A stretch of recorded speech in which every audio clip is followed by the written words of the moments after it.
Hey everybody, welcome to Law and Society. This is a quick Epstein update.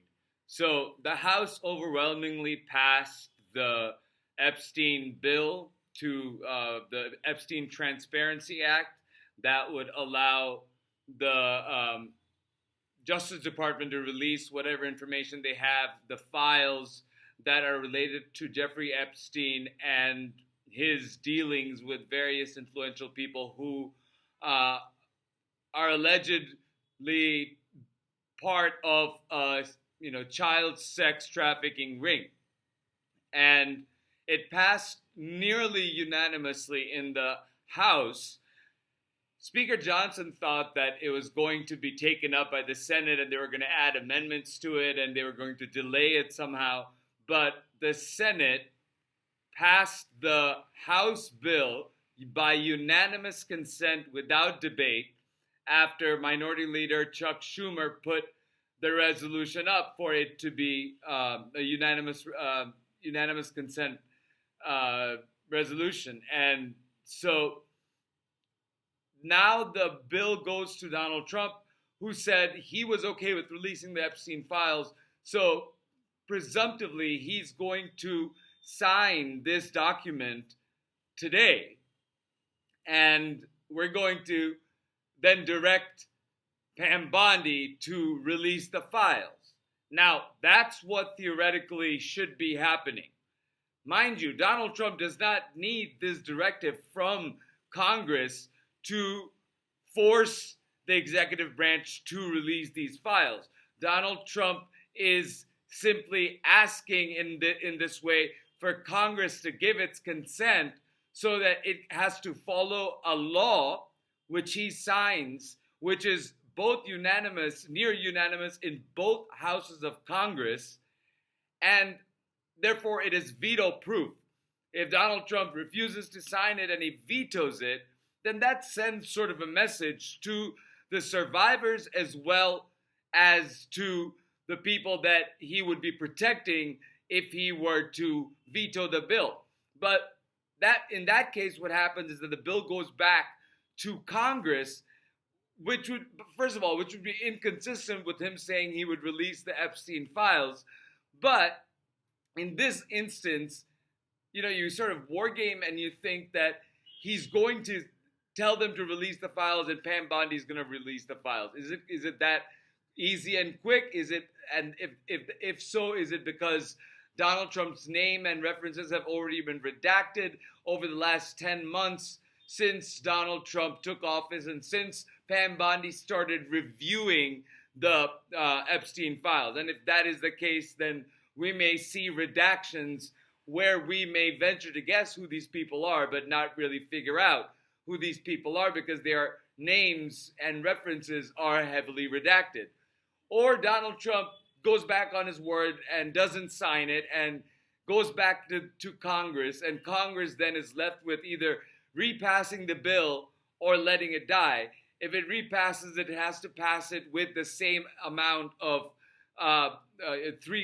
two-thirds majority of each chamber of Congress, and then it is veto-proof, and then it is Congress ordering the executive without Donald Trump's signature and therefore assent to release the files. Is Donald Trump likely to release the files in that case?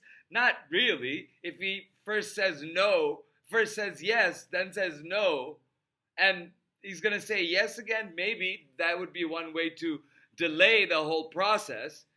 And so we are, and what if Donald Trump says, no, I'm not going to listen to the law. It's going to go up in the courts and it's going to stay in the Supreme Court and it's going to be mulled over in the Supreme Court, and the Supreme Court is just going to let it sort of broil and bake while, the survivors are not getting accountability. That is the focus. That needs to be the focus of this whole charade. Survivors of Jeffrey Epstein and survivors of other demonic people who are rich and influential, who took advantage of kids, little girls, they need to be held accountable. And these girls, these survivors who are now women, deserve to be heard, they deserve their story to be told, and they deserve to be believed. They need to have the government's support in getting to that point. If the government doesn't support them, if Donald Trump goes back on his word again, then the only solution will be for the survivors to come up with a list of names themselves and then hand it over to congressional leaders who can then take turns reading it on the House and Senate floor so as to shield any of these survivors from legal liability by way of the speech or debate clause. That still remains a viable, foolproof way of getting this information out. But it may all not be necessary if Donald Trump signs this bill now, turns it into law, and orders Pam Bondi, and Pam Bondi immediately says, yes, sir, I'm going to release it, and then releases it. Or Pam Bondi can say, because they are now opening investigations into other people in the Epstein files, Democrats like Bill Clinton, Larry Summers, and whoever else that they can think of, any names, I'm sure they're going to come up with more. And Pam Bondi can say, sir, thank you for this. I will release it as soon as we are done with this investigation because we have opened new investigations and we cannot release evidence which is relevant and pertinent to ongoing criminal investigations. We are not complying with this order and this law. We'll just do it after we are done investigating and after we are done deciding whether or not to bring charges on these people. And that investigation can go on for quite a while. So these are all the possibilities of what could happen.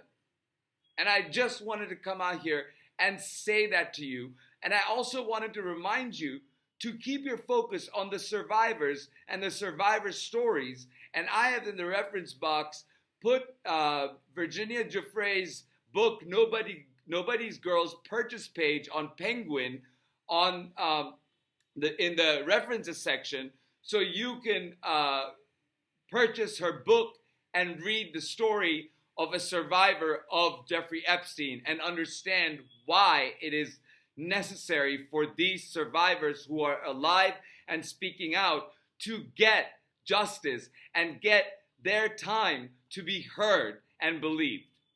With that said, thank you so much for listening, and I'll talk to you soon.